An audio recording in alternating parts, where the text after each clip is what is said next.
Et bonjour à tous. Quel avenir pour l'éco-agriculture? Le thème d'aujourd'hui, nous allons voir les problématiques de l'agriculture actuelle. C'était mieux avant.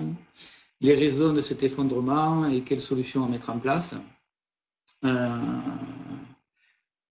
Donc, les problématiques actuelles liées à l'agriculture. Alors, je ne sais pas si vous les connaissez, mais en tout cas, moi je les connais assez bien. Alors, est-ce que je suis le mieux placé? Est-ce que je suis légitime, en gros, pour pouvoir en parler? Je suis fils d'agriculteur et de viticulteur. J'ai toujours été baigné dans cette culture-là. Notre entreprise Capsule, que je dirige depuis 2006, fait à peu près 90% de son activité auprès des agriculteurs, donc on les connaît très très bien. Je connais très bien l'agriculture. Après, je ne suis pas un scientifique, mais je connais bien l'agriculture depuis ma naissance. Et comme j'ai 48 ans, depuis hier, ça fait 48 ans que je baigne dans l'agriculture. Et je connais assez bien le sujet. Donc, l'agriculture rejette 15% de gaz à effet de serre, notamment au niveau des cultures. La croissance démographique et la demande de production est de plus en plus importante. Et à ce rythme de consommation, la production agricole devra doubler d'ici 2050, avec toutes les problématiques qui vont derrière. Alors, les problématiques, on va les énumérer. Le modérateur, ça va toujours? Oui, ça marche, très bien. Donc, la déforestation. L'agriculture a besoin de plus en plus d'espace, on est de plus en plus nombreux. Donc, l'agriculture, et ça fait partie des 15% de production de gaz à effet de serre, est responsable de la déforestation. On estime que 80% de la déforestation des forêts au Brésil est causée notamment par l'exploitation bovine et les demandes de céréales nécessaires à l'alimentation des bovins. Comment on va arriver à conserver les forêts alors que nous avons besoin de plus en plus d'espace pour y planter les céréales, les légumes, dont la plupart ne sont même pas destinés à notre propre consommation, mais plutôt à la consommation animale, à l'alimentation animale. L'agriculture est pratiquée actuellement, qui est pratiquée à ce jour. Elle permet de nourrir les populations provisoirement et nous entraîne inexorablement vers une destruction. Alors, qui sait qu'on peut incriminer? Est-ce que les responsables, ce sont les 450 000 agriculteurs ou c'est les 64 millions maintenant de consommateurs français? Le nombre d'agriculteurs, il diminue chaque année et la population augmente. Donc là, avec moins d'agriculteurs, plus de population, on a besoin de plus de production puisque notre rythme alimentaire, lui, ne faiblit pas. Et donc, on a une offre, l'offre de la demande, et comment assouvir cette soif de consommation avec moins d'agriculteurs. Donc, pour l'instant, on a fait notre choix, et ça s'appelle l'agriculture intensive. Donc, l'agriculture intensive, c'est ce qui est pratiqué en France aussi, mais dans de nombreux pays, sachant que la France, à côté de 5 pays, on est dans une agriculture intensive plutôt light. Lorsqu'on parle de la ferme des 1000 vaches, par exemple, en Chine, ils sont à 50 000, voire 100 000 vaches, et ça choque personne, personne viendra manifester. Donc l'agriculture intensive, c'est la production maximale, c'est l'utilisation de produits chimiques en abondance, pour pouvoir assouvir cette production. C'est donc la surexploitation des sols, parce qu'il faut qu'ils tournent chaque année, il faut qu'ils produisent de plus en plus chaque année. Donc on met des compléments, notamment chimiques. Ça fait partie aussi des gaz à effet de serre de l'agriculture. La surexploitation animale, vous avez certainement vu ces images dernièrement de L214 avec les poulets qui sont ramassés avec des moissonneuses. Enfin, c'est surréaliste. On cultive les poulets. C'est plus des céréales, c'est des animaux. On les cultive de la même manière. La pollution de l'eau, des sols et de l'air, on le voit je ne vais pas vous faire tous les exemples, mais il y en a des tonnes. Notamment ce qu'on a vécu avec, puisque là il y a eu un cheval et moi dernièrement, avec les algues vertes qui viennent de l'élevage porcin en Bretagne.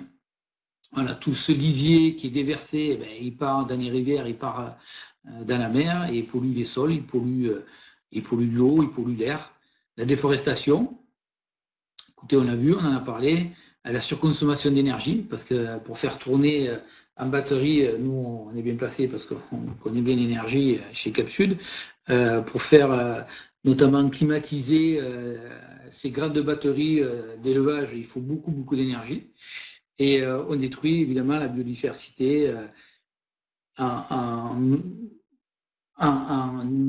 sans respecter tout ce qui va en concurrence de l'exploitation, justement. Tout ce qui pourrait rentrer en concurrence, les animaux destructeurs, les plantes qui ne font pas la maille, on les détruit. C'est plus simple, ça va plus vite. Et est-ce que c'était mieux avant? Alors, est-ce que c'est mieux avant? Oui, c'était mieux avant. On n'avait pas mis avant cette machine à détruire l'humanité qui est en place à ce jour. La destruction des sols qui nous entraîne vers une mutation des récoltes. Aujourd'hui, les sols, malgré tous les produits chimiques, perdent 2 à 5% par an de capacité à produire. Donc les terres cultivables sont de moins en moins fortes. Mais on continue. On continue, on n'a pas pris cet exemple des anciens et on y va gaiement. Ça me fait penser à, vous devez connaître l'histoire de ce gars qui se jette du 59e étage de la Tour Montparnasse et qui au 45e se dit jusque-là tout va bien, au 32e jusque-là tout va bien, au 17e jusque-là tout va bien. Voilà, j'ai cette sensation que c'est ce qui nous arrive actuellement. L'agriculture intensive, on pourrait la définir en disant c'est l'ensemble de tous les facteurs aggravants qui permettent en gros la destruction de l'humanité. Alors, je sais qu'on dit beaucoup la destruction de la planète, réchauffement de la planète, sur la planète. Juste une petite aparté, la planète s'en sortira. Ce qu'on parle aujourd'hui, ce n'est pas de la planète, c'est de l'humanité. L'agriculture détruit l'humanité. La planète, ça ne lui fait pas du bien, mais la planète survivra, il restera toujours une vie qui reprendra, alors certainement différente de ce qu'elle est, peut-être moins avec une biodiversité certainement détruite, mais ça continuera. L'humanité, bien sûr. Donc, est-ce que c'était mieux avant? Dans les années 50, la France, elle comptait 2 millions d'agriculteurs. Aujourd'hui, il y en a 4 fois moins. Voilà, c'est la bonne slide. Aujourd'hui, il y en a 4 fois moins.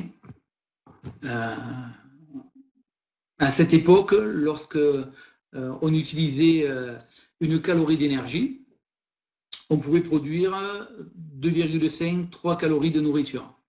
Aujourd'hui, pour une seule calorie, il faut 7 calories d'énergie. Pour une calorie alimentaire, il faut 7 calories d'énergie. Nos agriculteurs étaient 4 fois moins endettés que ceux qu'ils sont aujourd'hui. Ils produisaient moins, mais ils gagnaient plus. Bon, c'est pas ce que voulait Sarko, mais voilà, c'est produire moins pour gagner plus. Cette fois, c'est plutôt vertueux. Malgré la technologie, les produits chimiques et toutes nos connaissances, la situation personnelle et le pouvoir d'achat des agriculteurs, il s'est dégradé. Je suis bien placé pour en parler à ce niveau-là, parce que je vois ce qui se passe avec ma famille. Ils produisent plus, il y a plus d'intensité, et sont de moins en moins riches. Et ça devient très dur. Pour eux, c'est un effondrement. Alors, peut-être le mot est un peu fort, mais malgré tout, c'est quand tu travailles et que tu donnes tout ce que tu as, et que année après année, ta situation te dégrade, c'est assez compliqué à vivre. Parce que les agriculteurs, vous savez, ce sont des très très gros travailleurs, surtout lorsqu'il y a des bêtes, il n'y a pas de jour de congé, en fait, c'est un métier qui est très difficile. Alors les raisons de cet effondrement, ils sont classiques. Hein. C'est l'argent, c'est le revenu du capital et c'est les habitudes de consommation. Alors l'argent, c'est assez simple. Il faut vendre pas cher. Il faut vendre tout. Il faut qu'il y ait une possibilité d'achat importante, donc des choix multiples et accessibles pour tout le monde. Euh, et donc, toute la chaîne est exploitée. Et en premier lieu, le producteur, qui est l'agriculteur, est l'un des plus exploités. On a énormément d'exemples là aussi avec le lait qui n'est pas rentable, le kilo de viande qui n'est pas rentable. Ils vendent moins cher que ce que ça leur coûte à produire. Voilà, ce n'est pas quelque chose de pérenne. Alors, il y a des aides. La PAC, notamment, envoie. La France est le premier bénéficiaire des aides de la PAC, mais sans les aides les agriculteurs, ça ne sortirait pas. Déjà, ils ne s'en sortent pas. Mais est-ce qu'un agriculteur a vocation à s'en sortir parce qu'il est soutenu par des fonds européens, ou est-ce qu'il a vocation à s'en sortir par les fruits de son travail? Posez-leur question, évidemment. Pour eux, ils veulent vivre de leur métier, comme tout un chacun, comme nous tous. Et c'est normal. Le revenu de capital, là, c'est intéressant. Un revenu de capital, au niveau international, surtout, en France, c'est encore moins le cas, on est un peu trop cher, mais surtout sur les pays pauvres, notamment africains. Alors, j'ai un exemple assez que je maîtrise bien, que je connais bien, c'est l'exemple de... un modérateur, qu'est-ce qu'il me dit? Ah, ok, ça va. C'est l'exemple de Madagascar. Madagascar, ça fait une quinzaine d'années que j'y vais régulièrement.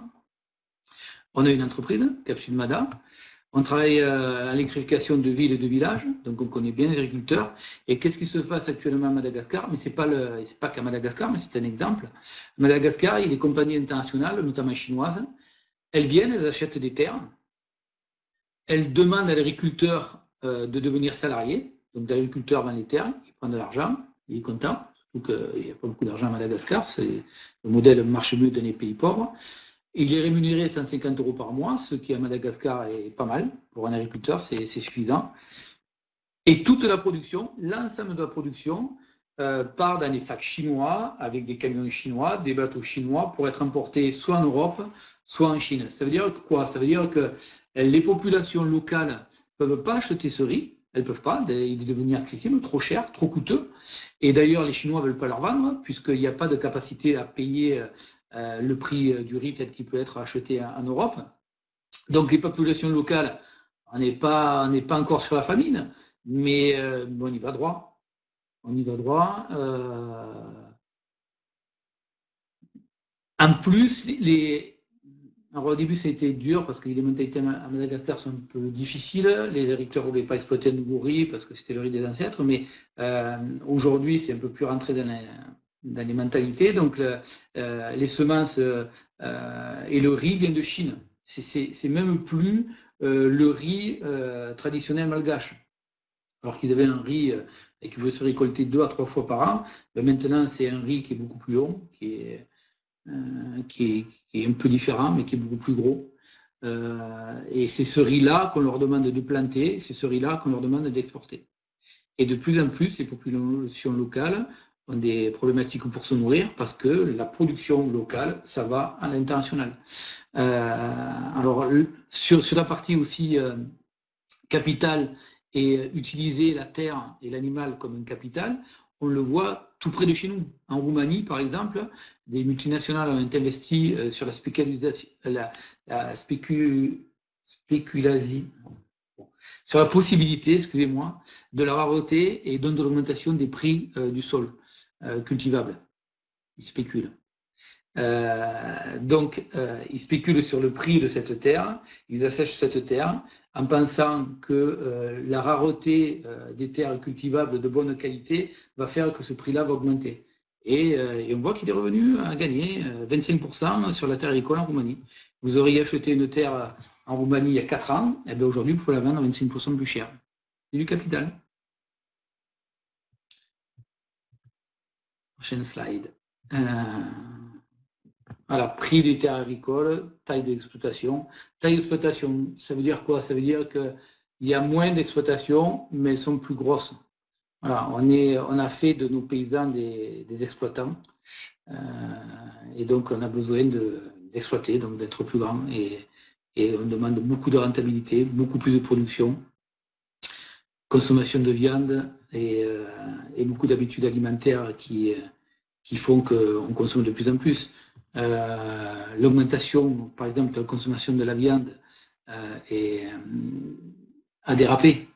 En moyenne, la population mondiale consomme 43 kg de viande par an et ces chiffres sont en augmentation. Alors, pas en Europe, pas aux États-Unis, mais notamment dans les pays en développement, notamment la Chine, qui s'est calée un peu sur le modèle occidental et ils mangent beaucoup plus de viande qu'avant.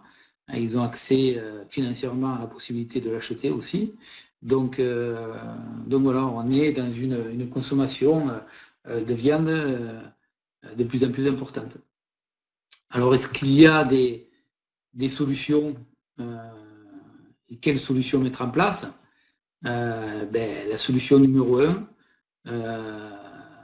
c'est déjà de changer notre rythme de consommation. La production agricole actuelle, elle pourrait permettre de nourrir 12 milliards d'individus. À ce jour, nous sommes au moins de 8 milliards, donc à ce jour, la production agricole est nettement supérieure à ce que nous sommes. On pourrait encore augmenter la population, et la Terre sera en capacité de nous nourrir. Ce qu'il faut, c'est le mode de consommation. Pour bénéficier d'une agriculture plus raisonnable, avec une priorité qui est l'arrêt ou la diminution très sensible de la consommation de viande et du poisson. La viande et le poisson utilisent énormément de ressources. Sur le poisson, on a encore cette opacité. On a fait des recherches lorsque j'étais chez Shepherd, et les recherches sont toujours en cours, pour savoir ce qu'il y avait dans les farines animales qui sont données notamment au saumon. Alors on dit que c'est du végétal. Le végétal ne semble pas être le seul élément. On avait réussi à en récupérer et à en donner au laboratoire. Voilà, il semble qu'il y a des farines animales dans ce qui sont données aux poissons d'élevage.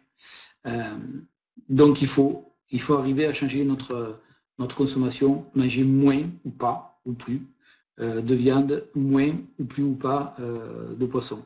La deuxième solution, c'est aussi, alors c'est valable sur les pays plutôt développés, 30% de ce qu'on achète finit à la poubelle sans être consommé. On va à Carrefour, on remplit le chariot et puis en fin de compte, on n'est pas là toute la semaine, pour je ne sais quelle raison, et du coup des produits sont périmés, on ne les conserve pas, on les jette, et ça représente 30%. C'est important. 30% et c'est assez typique à tous les pays développés. On n'est pas une exception. Délit de sale gueule. 30% de délit de sale gueule, c'est-à-dire tout ce qui est tomates notamment, qui ne sont pas parfaitement rondes, parfaitement rouges, ces pommes de terre, la photo est bien illustrée, merci Agathe, tu as trouvé une photo super sympa. Des végétaux qui ne sont pas suffisamment esthétiques pour être mis sur les étals. Voilà. Et d'ailleurs, c'est moi-même, lorsque je vais régulièrement dans des pays de l'Est ou en Afrique, je vois tous ces végétaux de ce type et je me dis, ces végétaux-là, ils n'auraient jamais leur place sur nos étals. Nos étals sont beaucoup plus jolis, beaucoup plus esthétiques et on ne pourrait pas les accueillir sur nos étals. Alors, une des solutions, elle se fait presque naturellement, c'est le changement de génération d'agriculteurs. Aujourd'hui, on est toujours dans une perte de nombre d'exploitations agricoles. Pas ce mot, mais bon. Le nombre d'agriculteurs diminue. Et par contre, le nombre de jeunes agriculteurs augmente. Donc, il y a une nouvelle génération d'agriculteurs qui vient, qui sort des écoles et qui est de plus en plus nombreuse à nourrir la planète. Parce qu'il ne faut pas oublier que sans l'agriculture, on aurait des difficultés à se nourrir. L'agriculture a peut-être des défauts, mais c'est l'agriculture qui nous nourrit à tous et qui nourrit la planète. Alors j'en viens justement au pouvoir du consommateur, et c'est là que c'est important. Il y a deux scénarios. Alors, en préambule, ce sont mes scénarios à moi, qui sont basés sur des échanges avec des scientifiques, avec mes recherches, avec mes lectures, avec mes voyages, avec mes discussions avec les agriculteurs dans tous les pays. Vous voyez, je me suis marié il y a peu de temps. Je suis parti en voyage de noces et des formations professionnelles ou que sais-je, j'ai besoin toujours d'aller rencontrer les agriculteurs, de voir leur élevage, de les comprendre. Voilà, ça m'intéresse énormément. Et donc, on a demandé un guide. On est parti avec mon épouse voir les exploitations agricoles à Bali. On a loupé une journée mère, mais c'est des moments qu'on n'oublie pas, qui sont très très forts. Et donc, on discute avec ce guide, les populations locales, qui nous expliquent leur vie, ce qui se passe, ce qu'ils élèvent. Et les agriculteurs nous ont dit, dans la région où on était, on n'a pas circulé dans tout Bali, mais même si c'est assez petit, ils ont beaucoup de mal, de plus en plus de mal à avoir de riz, parce qu'il y a des périodes de sécheresse qui sont plus longues, bon, on le sait, le changement climatique est en place, c'est une certitude, et donc le riz ne supporte pas des périodes de sécheresse longues. Donc ils se sont adaptés, et sur de nombreuses parcelles, parce qu'il y a encore des parcelles suffisamment irriguées, sur de nombreuses parcelles, ils ont fait pousser du manioc. Donc le manioc, au niveau nutritionnel, est beaucoup moins intéressant que le riz. En plus du manioc vient le cyanure, il ne faut pas en consommer beaucoup, notamment pour les enfants, ça peut être dangereux. Ils ont aussi arrêté de cultiver du poivre, pareil, pour la même raison, parce qu'il y a des périodes de sécheresse qui sont trop longues, et le poivre demande beaucoup plus d'eau. Donc, même dans des pays comme Bali, qui était un producteur important de riz, même dans ces endroits-là, l'agriculteur est obligé de s'adapter. Donc, les deux scénarios, donc, qui sont pour moi, encore une fois, c'est mon avis, donc destruction de l'humanité. Et le deuxième scénario, c'est la pérennité de notre mode de vie, avec quelques changements mineurs. Je vais en parler, qui pourraient intervenir. Donc, scénario 1, on va le détailler. Donc, croissance, population, c'est un fait, on est de plus en plus nombreux. Ça ne devrait pas s'arrêter d'ici 2050, on devrait atteindre plus de 10 milliards. La surexploitation agricole, évidemment, il faut produire plus avec autant ou alors plus en déforestant encore, en aller cherchant de la place, donc plus de terres stériles, plus exploitées, des flux migratoires. Quand je vois aujourd'hui qu'il y a 200 000 Syriens, on ne sait pas quoi en faire. Les études montrent que les populations, lorsqu'elles meurent de faim, elles se déplacent. Il n'y a rien qui résiste à la faim, et voilà, il va y avoir des terres stériles, notamment dû au réchauffement climatique, sur toute la partie centrale de l'Asie, une grande partie de l'Inde. Ça a commencé, vous avez vu cette année là, des journées à plus de 50 degrés, avec des animaux qui sont morts, des gens qui sont devenus fous à cause de l'accès à l'eau et qui sont battus à coups de couteau. Enfin, voilà, il y a des exemples nombreux. On ne parle pas vraiment forcément, il y a des trucs vachement plus intéressants, mais en Australie, il y a eu de nombreux animaux morts, il y a eu même des dromadaires qui sont morts de soif. Enfin voilà, on arrive dans des situations qui sont assez inhabituelles, mais qui risquent de le devenir. Et on va droit vers la guerre des ressources. Qu'est-ce que ça veut dire? Ça veut dire que le premier scénario, il mène à la destruction de l'ensemble de notre modèle économique. On ne peut pas continuer. C'est comme, on ne veut pas refaire l'histoire, mais c'est le gars qui se jette de l'immeuble. L'autre, il permet de vivre dans un confort qu'actuellement on a, en concédant quelques petits efforts. Dans le premier scénario, donc, la population continue à se développer. Elle atteint 10 milliards d'individus en 2050. Par contre, nous consommons toujours autant de viande et de poissons, j'y reviens, parce que c'est un des premiers vecteurs. La surpêche, la surexploitation agricole rend les mers et une partie des terres stériles. C'est déjà le cas, on est en train. Les pays les plus pauvres, soit ils meurent de faim, soit ils se déplacent. Ça sera un peu les deux, c'est toujours un peu les deux. Et une partie de la population qui est assez forte et va se déplacer vers des pays plus riches, qui disposent de moyens, qui leur permettent d'acheter des ressources, même des ressources qui s'épuisent. Je ne suis pas très inquiet pour nous et pour ma famille. Les dernières ressources, c'est nous qui en disposerons, puisqu'on a l'argent pour les acheter. On produira, mais je suis plus inquiet pour des populations qui sont déjà plus faibles que nous, parce que les pays riches, ils vont refuser de pouvoir partager les dernières denrées qui seront devenues plus chères et plus rares. Et il va falloir arrêter aux frontières ce flux massif de migrants. À mon avis, c'est la décision des gouvernements. Et qu'est-ce que ça va amener? Ça va amener des conflits, notamment entre la Chine, l'Inde, la Turquie, la Russie, l'Europe. Et il y aura certainement des conflits de plus en plus nombreux afin de conserver les dernières ressources disponibles. Après, c'est le scénario catastrophe, mais renseignez-vous, regardez autour de vous, discutez.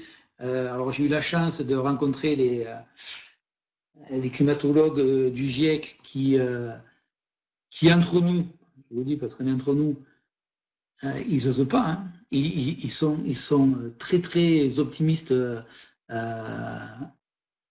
face aux caméras. Lorsqu'ils sont en petit comité, ils sont beaucoup plus pessimistes. Les rapports du GIEC, déjà, qui font froid dans le dos, c'est la partie, pour eux, hyper sécurisante. Parce que justement, ils ne veulent pas être targués d'être catastrophistes, de faire peur aux populations, etc. Donc, les politiques les retiennent. Eux, ils sont très, très prudents. Mais en off, c'est les scénarios les plus catastrophiques qui sont retenus par le GIEC. Donc, deuxième scénario, l'agriculture change totalement et on va vers une consommation beaucoup plus végétarienne, voire végane. Alors, ça veut dire aussi qu'on va faire une consommation de circuits courts, c'est-à-dire je produis local, je consomme local. Alors évidemment, il y a des endroits où on devra transporter parce que, par exemple, du riz, il faut le transporter. On n'arrive pas encore à le faire pousser en Bretagne, ou du chou, ou des betteraves. Enfin, voilà, il doit y avoir un flux si on veut garder la diversité, mais autant que possible, consommer local.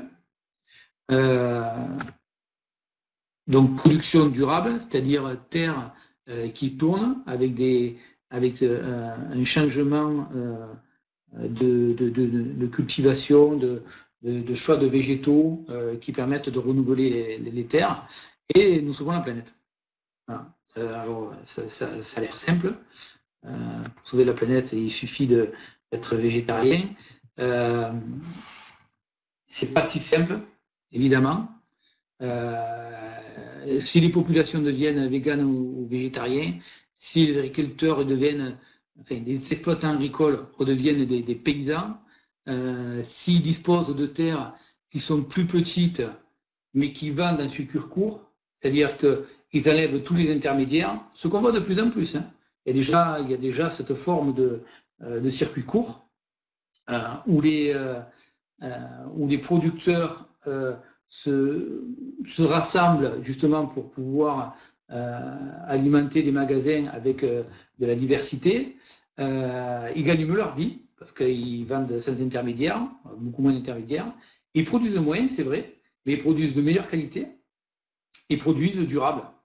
Et c'est la solution pour sauver la planète, c'est la solution durable. Alors, pour conclure, parce qu'après il restera un peu de temps pour répondre aux questions, Je pense qu'il y a un mouvement qui est en marche, que l'humanité, notamment les jeunes, ressentent que nous devons changer de modèle. On le sent. On va chercher du circuit court, les produits bio sont de plus en plus nombreux dans les supermarchés. Il y a même des supermarchés qui sont spécialement dédiés aux produits bio. Vous avez accès facilement à des données scientifiques, factuelles, pour faire votre propre opinion sur l'agriculture et surtout notre responsabilité de consommateur. Voilà. L'agriculteur, il produira ce qu'on lui demandera de produire, en gros. Si on consomme intelligemment, il produira intelligemment. Nous avons mené l'agriculture, nous tous, consommateurs, à sa perte. Aujourd'hui, les agriculteurs ne sont pas plus heureux qu'avant, ils gagnent moins qu'avant, et ce n'est pas bon pour l'humanité, parce qu'on détruit aussi notre outil de production. À titre personnel, moi j'ai limité longtemps dans de nombreuses associations. Maintenant, je me suis engagé politiquement dans le parti animaliste parce que je veux mettre en place la transition animaliste au niveau de l'agriculture notamment. Pas qu'au niveau de l'agriculture, mais au niveau de l'agriculture notamment. Alors pour moi, la transition animale, c'est ce qu'on vit en ce moment avec la transition énergétique. Et aujourd'hui, on parle beaucoup. Nous, Cap-Sud, l'entreprise, on est un des principaux acteurs de la transition énergétique. On met beaucoup de panneaux solaires. À l'international, on enlève des gros groupes électrogènes polluants pour mettre des centrales solaires photovoltaïques à la place. Donc, il y a une vraie transition. Et aujourd'hui, il n'y a pas un parti politique, donc il n'y a pas une décision qui ne parle pas de la transition énergétique. Alors, c'est parfois miroir aux alouettes, c'est parfois des beaux discours, mais quand même, aujourd'hui, tous les partis ont mis en place dans leur programme cette partie transition énergétique. Elle est acceptée, elle est demandée, elle est nécessaire. Aujourd'hui, moi, ce que je voudrais, c'est qu'on fasse la même chose avec la transition animaliste. Il faut absolument qu'on consomme mieux, qu'on consomme moins d'animaux. On ne peut pas traiter les animaux en biens de consommation comme on les traite aujourd'hui. Moralement, ce n'est pas acceptable, mais même si on n'est pas sensibilisé par la cause animale, c'est juste logique. C'est juste pas possible de continuer comme ça. C'est juste pas possible. Donc, je vous le dis, mais voilà, vous pouvez me croire ou pas, évidemment, mais je vous demande si vous avez un peu de temps, de vous renseigner. C'est facile, on a accès avec Internet à toutes les informations qu'on veut à ce sujet. Et ne rien faire, aujourd'hui, serait suicidaire. Comme le gars qui s'est jeté de la tour et qui se dit jusque-là, tout va bien. L'agriculture a la capacité de nourrir l'humanité. Aujourd'hui, c'est ce qui se passe. Avec tous les méfaits, tous les effets secondaires.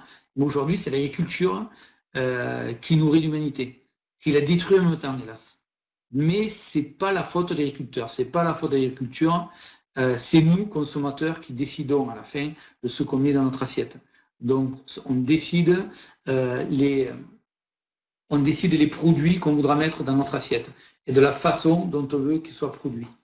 Il faut qu'on pèse aussi, nous, consommateurs, nous, électeurs, sur les partis politiques, en demandant à ce que les produits issus de biologiques, de cultures raisonnées, etc., soient moins taxés pour être plus accessibles, que tout le monde ait accès à un coût identique à tous les produits qui seraient meilleurs que ce qu'on peut retrouver dans l'agriculture intensive, afin de changer le modèle. Et lorsque ces produits-là ne seront pas marginaux comme à ce jour, mais seront la règle, il n'y aura pas de problème, on sera au même prix.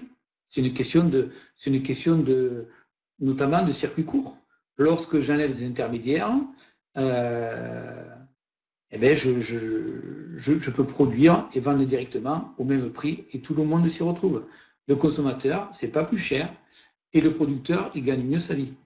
Et est-ce que les intermédiaires, etc., est-ce qu'on peut perdre des emplois à ce niveau? Oui, certainement. Il va y avoir des intermédiaires, il y aura plus de travail, moins de travail pour les intermédiaires, mais on aura besoin de plus d'agriculteurs. 2 millions d'agriculteurs en 2050, 450 000 à ce jour. Voilà, on aura besoin de plus d'agriculteurs, un peu plus de vendeurs dans les circuits courts, etc. On peut même redynamiser les centres-villes ou les magasins de proximité, mais il faut faire quelque chose. Il faut qu'on change le modèle. C'est mon avis. C'est mon avis au niveau de l'agriculture. Il faut changer le modèle d'agriculture. Voilà, j'en ai fini pour le webinar. J'avais 30 minutes, donc 45. Ah, je croyais que j'avais 30, j'avais fait 36. Je ne sais pas s'il y a des questions, je vais regarder. Oula, oui. Michael, on se dirige vers le premier scénario. Il n'y a qu'à voir les traités commerciaux internationaux, comment se battre pour arrêter la ratification. Et oui, Michael, c'est le. Voilà, c'est comment se battre. Alors, moi, j'ai choisi de me battre en changeant mon activité. J'ai toujours été dans l'associatif depuis très longtemps.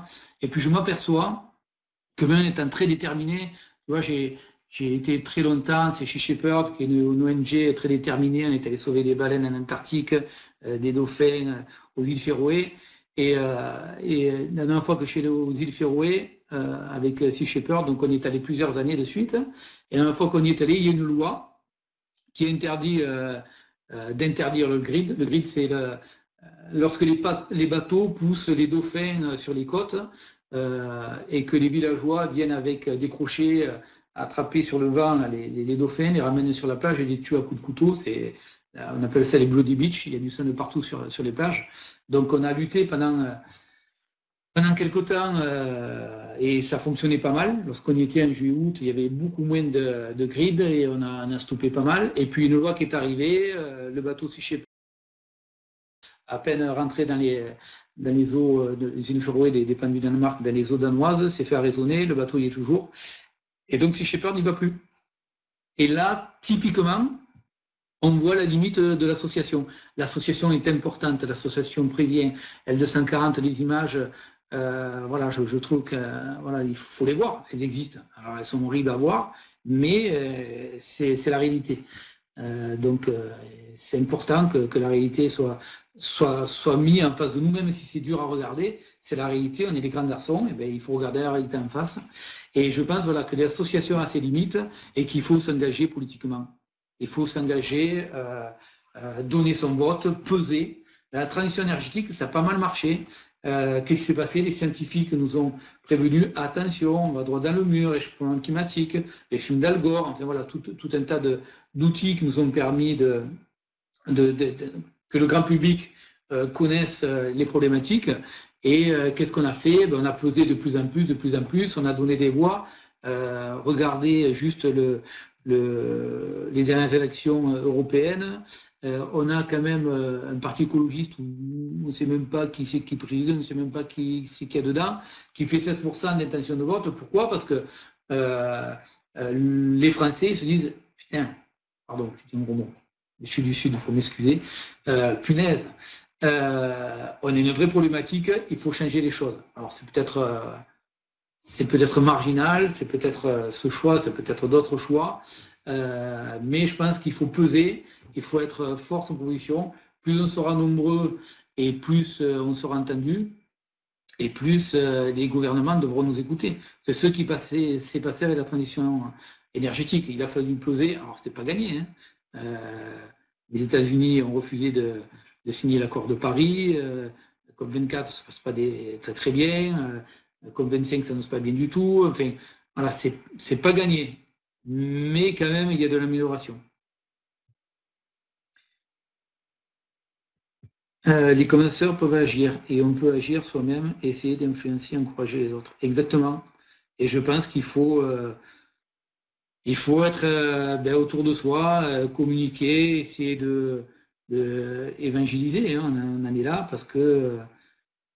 Mais je ne sais pas quel âge a Avra, mais je pense que c'est quelqu'un qui est plus jeune que moi. Et les jeunes, je vois la génération. Ma fille a 17 ans. Elle était en cours d'espagnol Et la prof d'espagnol lui dit, écoutez, on va organiser un débat, ce sera sympa pour le cours, et on va faire les pour et les contre corrida. Et donc chacun va faire son argumentaire, et puis on échangera, on pourra discuter. Il y a une rébellion dans la classe, parce que personne ne voulait faire les pour corrida.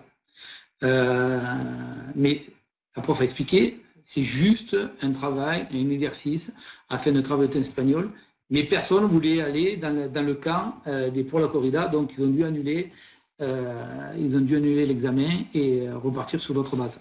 Voilà cette jeunesse-là, cette jeunesse un peu révolutionnaire, mais révolutionnaire dans le bon sens, en se disant, voilà, c'est plus acceptable, on ne peut pas continuer, il faut changer. Voilà, c'est ça, j'y crois beaucoup. Alors, je ne sais pas quel âge avoir. Mickaël, ben, merci à toi d'être là et d'avoir écrit et de m'avoir permis de pouvoir m'exprimer, et c'est important. AMP fonctionne très bien. À Bordeaux, beaucoup sont complètes, la liste d'attente, les gouvernements nous poussent vers cela. Comment peut-on lutter contre ce organisme de lobby tel que... Ouais, les lobbies, alors je ne sais pas si les lobbies sont importants. C'était d'ailleurs notre dernier ministre, pas notre régime, mais celui d'avant, Nicolas Hulot, est parti sous le poids des lobbies. Les lobbies ont encore gagné. Mais les lobbies, c'est quoi? C'est la capacité, notamment, voilà, si on prend Nicolas Hulot et de Rugy, la FNSA, à peu près la même chose. C'est le nombre potentiel d'électeurs. On y revient. C'est la place, et voilà, il est un politique, c'est un commercial qui doit se vendre pour se remettre en place chaque année. Il est toujours en CDD. D'ailleurs, moi, j'ai cette possibilité de dire, moi, je suis président de Cap Sud, je suis président depuis 2006. Et j'attends pas d'être élu.